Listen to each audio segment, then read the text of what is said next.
Hello student, कैसे हो? सब बढ़िया। चलो आज हम शुरू करेंगे मैथमेटिक्स के अंदर 7.2 एक्सरसाइज में। ये सम गिनकर दिया गया हुआ है।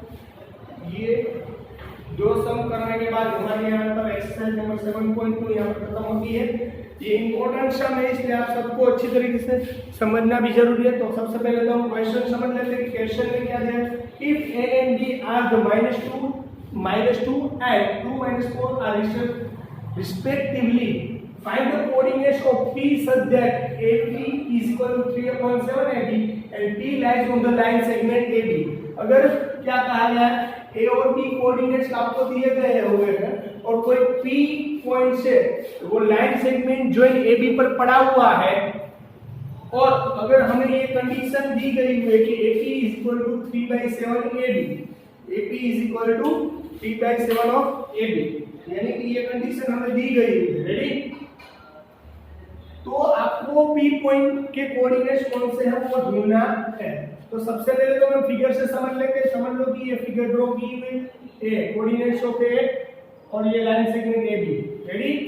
इसका कोऑर्डिनेट्स है -2 और -2 और इसका कोऑर्डिनेट है 2 - 4। ये P पॉइंट है जो इस लाइन पर पड़ा हुआ है। रेडी? आई बार P के कोऑर्डिनेट्स x y z से एज्यूम कर लिया है। चलो अब हमें क्या करना है, हमें यहाँ पर P को ढूंढना है। अगर हमारे पास ये कंडीशन नहीं होती और सिर्फ इतना ही क्वेश्चन में दिया गया होता तो हम किस तरीके से k/1 के रेशियो से फाइंड कर सकते। क्यों? क्योंकि यहाँ पर रेशियो भी नहीं दिया गया हुआ है और हमें जो डिवीजन पॉइंट है, डिवाइडेड पॉइंट है P, उसके कोऑर्डिनेट्स भी नहीं दिए गए हुए। जब ऐसी कंडीशन हो तो हम k/1 के रेशियो में ले लेते हैं। बाद में k की वैल्यू फाइंड करके हमें फिर से वो nx2 + nx1 वाली लाइन सेगमेंट सेक्शन फॉर्मूला में यहाँ पर पुट करनी होती है। पर यहाँ पर कुछ डिफरेंट है। यहाँ पर एक वैल्यू तो दी गई हुई है, यानी कि AP दिया गया है 7/AB। अगर हमें ये पॉइंट ढूंढना है और हमें सेक्शन फॉर्मूला के हिसाब से जाना है, तो सेक्शन फॉर्मूला के हिसाब से जाएंगे तो हमें रेशियो भी जानना जरूरी है, यानी कि M/N जिसकी वैल्यू हमें पता होनी चाहिए तो ही हम Px सेक्शन फॉर्मूला में यूज करके इससे हम फाइंड कर सकते हैं। ये बात समझ गए? तो सबसे पहले तो हमारे पास रेशियो ही नहीं है, तो इसके ऊपर से हम रेशियो ढूंढने की कोशिश करेंगे। चलो हमें किसकी वैल्यू दी गई हुई है? AP की। चलो AP की वैल्यू है हमारे पास, किसकी ढूंढनी है? PV की। रेडी? तो how can we find the value of PV? तो PV की वैल्यू ढूंढने के लिए PV इज इक्वल टू, देख लो PV की वैल्यू ढूंढने के लिए ये पूरे में से, ये AB में से मैं AP निकाल दूं, ये पूरी लाइन सेगमेंट AB है, उसमें से मैं AP निकाल दूं तो ये PV बचेगा। हाँ, तो AB माइनस AP। रेडी? तो AB as it is. AP की वैल्यू क्या थी? तो AP की वैल्यू तो हमें दी गई, AP is equal to 3/7 AB। तो AP की वैल्यू यहां पर सब्स्टिट्यूट करता हूं। चलो इन दोनों का सॉल्यूशन करो तो इसका एलसीएम निकलेगा 7। रेडी? 7 इसका एलसीएम निकलेगा तो 7 इधर जाएगा तो 7AB - 3AB। 7AB में से 3AB जाएगा तो 4AB/7। ये मिला हमें PV 4AB/7। ये हमें क्या मिल गया? PV। यानी ये कंडीशन मिल गई और ये कंडीशन तो हमारे पास थी। तो चलो अब हमें रेशियो निकाल लेना है। तो रेशियो किस तरीके से निकलेगा वो आप अच्छी तरीके से देख लो। तो AP/PV इन दोनों का रेशियो निकालना है। तो AP क्या निकलेगा हमारे हिसाब से? AP का रेशियो है 4AB/7 और PV का रेशियो क्या है? PV का रेशियो है, सॉरी AP का रेशियो है 3/7 AB और PV का रेशियो है 4AB/7। यहाँ का both denominator will be same, division cut हो सकता है। ये AB कट तो हमारे हिसाब से बचा गया 3/4, यानी कि हमें AP/PV क्या मिला? 3/4, यानी कि हमारा रेशियो कैसा हो गया? M/, यानी कि AP यानी कि M और PV यानी कि N। तो MN इज इक्वल टू 3/4। तो रेशियो क्या मिला? M/N is equal to 3/4। 4। हमारे पास रेशियो क्या हो गया 3/4। देखो हमारे पास रेशियो भी अब प्रेजेंट है, तो हमें सिर्फ क्या आपको सब्स्टिट्यूट करनी है value pxy is equal to mx2 plus nx1 upon m plus n my2 plus ny1 upon m plus n। Ready? चलो यहाँ m और n की वैल्यू है, इसे x1 y1 और इसे x2 y2 कहा जाएगा। तो सब्स्टिट्यूट करो वैल्यू, m की जगह वैल्यू आएगी 3 और n की जगह 4। आगे बात समझ में अच्छे तरीके से। सेम कंडीशन यहाँ पर चलो x1 y1 x2 y2 x1 y1 x2 y2 x1 y1 x2 क्या है 2, x1 क्या है -2, y2 क्या है -4 और y1 क्या है -2। रेडी?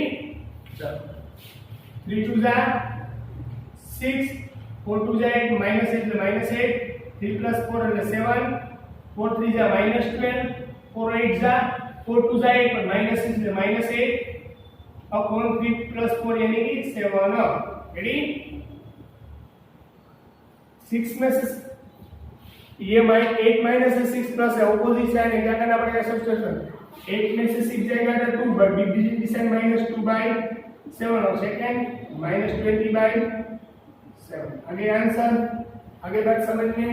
यहाँ में किसी को कुछ डाउट, कोई दिक्कत, कोई क्वेरी हो तो आप मुझे बता सकते हो। ओके चलो यहाँ में p का कोएफिशिएंट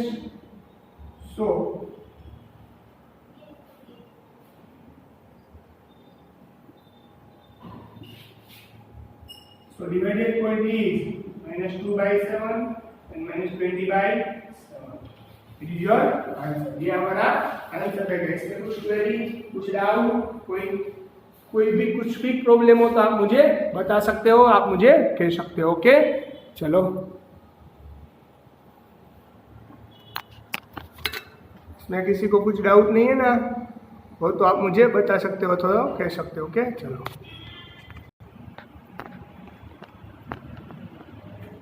हेलो स्टूडेंट, रेडी? चलो अब हम शुरू कर रहे हैं हमारा नेक्स्ट और 7.2 एक्सरसाइज नंबर 7.2 का ये लास्ट क्वेश्चन है, वो हम शुरू कर रहे हैं। तो ये अच्छी तरीके से देख लो, इसमें किसी को कुछ डाउट हो क्वेरी हो तो आप मुझे बताना। Ready? Find the area of rhombus. It vertices of rhombus तो आपको मालूम होगा, रोम्बस किसे कहा जाएगा? इट इज ऑपोजिट साइड, दोनों के ऑपोजिट साइड सेम होनी चाहिए, लाइक दैट। इसे रोम्बस कहा जाएगा। इसे रोम्बस, ये साइड की वैल्यू सेम और ये दोनों की साइड की वैल्यू सेम। साथ में यहाँ पर क्या कहा गया है कि इस रोम्बस का आपको एरिया फाइंड करके बताना। How can we find out area of rhombus? तो यहाँ पर रोम्बस का एरिया फाइंड करने के लिए हमें हिंट भी दी गई है। तो हिंट है एरिया ऑफ रोम्बस, यानी कि फॉर्मूला हमें दी गई है। Area of rhombus is equal to product of its diagonal, यानी ये समझ लो कि ये रोम्बस था, तो इसके डायगोनल कितने होंगे? 2 डायगोनल होंगे।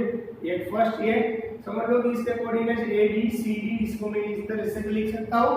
रेडी? तो फर्स्ट डायगोनल इज एसी और सेकंड डायगोनल हमारे पास है बी। तो प्रोडक्ट ऑफ इस डायगोनल यानी कि रोम्बस का एरिया ऑफ रोम्बस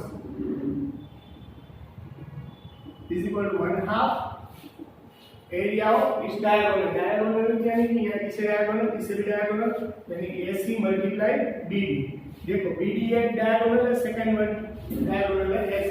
तो rhombus, area of rhombus is equal to 1/2 product of its diagonal, यानी कि रोम्बस के 2 डायगोनल होंगे और ऑपोजिट साइड्स की वैल्यू भी सेम होगी। आई बात समझ में? तो ये फॉर्मूला की हमारी हिंट दी गई है, पर हिंट देने से पहले इसको हमें याद रखना भी अच्छी तरीके से जरूरी है। रेडी? चलो तो पहले तो हमें मालूम चल गया कि डायगोनल भी जानना जरूरी है। कोऑर्डिनेट्स देख लेते हैं क्या थे। फर्स्ट कोऑर्डिनेट A के 3 10, B के कोऑर्डिनेट्स 4 5, C के कोऑर्डिनेट्स है -1 4 और D के कोऑर्डिनेट्स है -2 एंड -1। तो मैंने आपको भी फिगर में बताया कि कौन कौन से यहाँ पर डायगोनल है। Here diagonal of rhombus is, यहाँ पर डायगोनल को AC here diagonal of rhombus is AC and BD। यहाँ पर जो डायगोनल है AC और BD है, तो इसे किस तरीके से हम रिप्रेजेंट करेंगे वो अच्छी तरीके से देखना पड़ेगा। तो डायगोनल है यानी कि डायगोनल जो रहेगा वो एरिया है, एरिया। तो उसे डायगोनल तो पहले AC और BD की वैल्यू भी हमें फाइंड करनी पड़ेगी। How can we find it? तो सबसे पहले ले लेंगे A के कोऑर्डिनेट A और C फाइंड करना पड़ेगा, बाद में B और D दोनों फाइंड करने पड़ेंगे।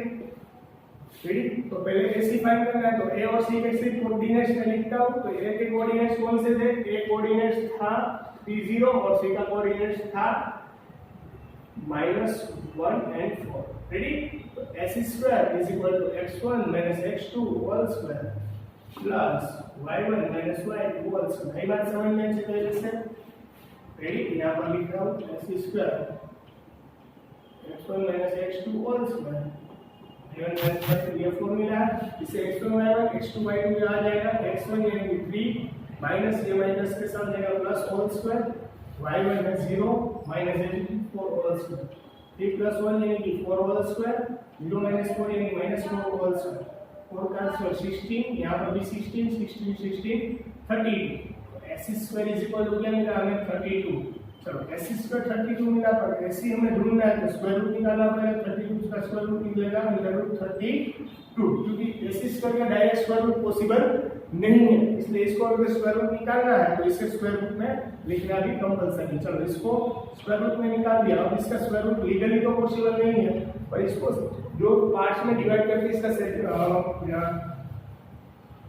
रूट निकाल सकते हैं। तो 32 किस टेबल में है? 16 × 2 यानी 32। तो 16 का स्क्वायर रूट क्या निकलेगा? AC is equal to 4/√2। ये 16 का स्क्वायर रूट है। अभी अच्छी तरीके से बात समझ में? यहाँ पर किसी को कुछ डाउट, दिक्कत और यहाँ कोई क्वेरी है तो आप मुझे बता सकते हो। ओके, चलो AC मिल गया। Now we find the BD। BD square is equal to, BD square क्या रहेगा? x1 - x2 whole square, y1 - y2 whole square. Ready? Ready? ये बात समझ में? AC है, x से x1, BD के कोऑर्डिनेट्स पहले समझ लो आप। B के कोऑर्डिनेट्स कौन से थे और D के कोऑर्डिनेट्स कौन से थे? समझ लो कि B के कोऑर्डिनेट्स थे हमारे पास 4 5, ये B के कोऑर्डिनेट्स है, और -2 -1 ये D के कोऑर्डिनेट्स है। रेडी? आगे बात समझ में? चलो B के कोऑर्डिनेट्स थे x1 है 4, x2 है -2, ये minus minus plus whole square plus. Ready? आगे बात समझ में? y1 - y2 यानी कि y1 है 5, y2 है -1 प्लस 1 होल स्क्वायर, 4 + 2 यानी कि 6 होल स्क्वायर, 5 + 1 यानी 6 होल स्क्वायर। यहाँ पर 36, 1 more 36 इज इक्वल टू 72। ये बात समझ में? तो BD स्क्वायर हमें क्या मिला? 72। चलो देख BD क्या निकलेंगे हम लोग? 72 इसका स्क्वायर रूट निकाल तो √72। √72 को किस तरह से हम लिख सकते हैं? 36 × 2। BD इज इक्वल टू 36 का स्क्वायर रूट क्या निकलेगा? 6। 2 का स्क्वायर रूट पॉसिबल नहीं है, यानी कि BD is equal to 6/√2। Is और आंसर, ये हमारा आंसर रहेगा। यानी AC और BD तो हमें मिल गया, AC और BD तो हमें मिल गया। हमें क्या चाहिए था? Area of rhombus. तो एरिया ऑफ रोम्बस की फॉर्मूला तो आपने हमें दी गई है। ये क्या लिखा है? Area of rhombus.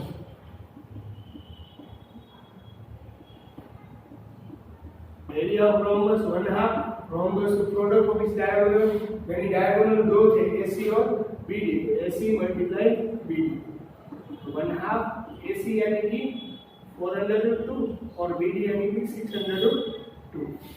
रेडी? तो √2 है, इसका मल्टीप्लाई करोगे तो क्या आएगा? Only 2। How can make possible? √2 × √2 is equal to √2 और √2 का स्क्वायर करोगे तो पॉसिबल नहीं है।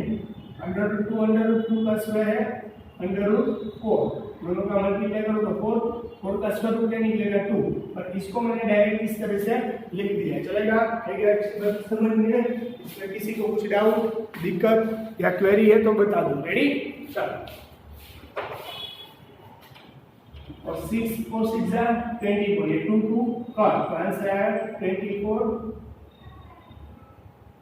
एरिया ऑफ रोम्बस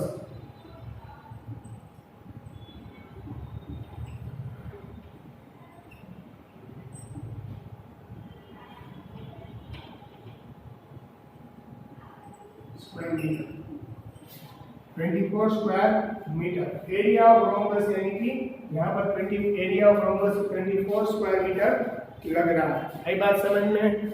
यहाँ पर किसी को कुछ डाउट, दिक्कत या कुछ क्वेरी हो तो आप मुझे बता सकते हो। ओके, चलो आज हम यहाँ तक रखेंगे। अब यहाँ पर हमारी 7.2 एक्सरसाइज खत्म होती है, पर यहाँ पर 7.4 भले ना एक्सरसाइज हमारी संपूर्ण खत्म हो जाए, पर हमें एक फॉर्मूला आज भी समझनी है। ये फॉर्मूला आपको होमवर्क में 3 या 4 टाइम समझ लेना, यानी कि आगे जो भी न्यूमेरिकल्स आएंगे ये आई थिंक इस चैप्टर की ये लास्ट फॉर्मूला। बाद में इस चैप्टर में एक भी फॉर्मूला बाकी नहीं है। रेडी? ये लास्ट फॉर्मूला है इस चैप्टर की, तो आप इसे समझ लो। और बाकी के जो सारे नेक्स्ट लेक्चर में जो भी न्यूमेरिकल्स करवाऊंगा वो इस फॉर्मूला के पर डिपेंड रहेंगे, इसलिए आज भी ये फॉर्मूला समझनी जरूरी है। अगर सिंपल लैंग्वेज में आपको पूछा जाए what is the area of triangle, what is the area of triangle, so you can say easily 1/2 base into it is the area of a triangle. Understood what I said? So as area of triangle, तो area of triangle क्या है? यहाँ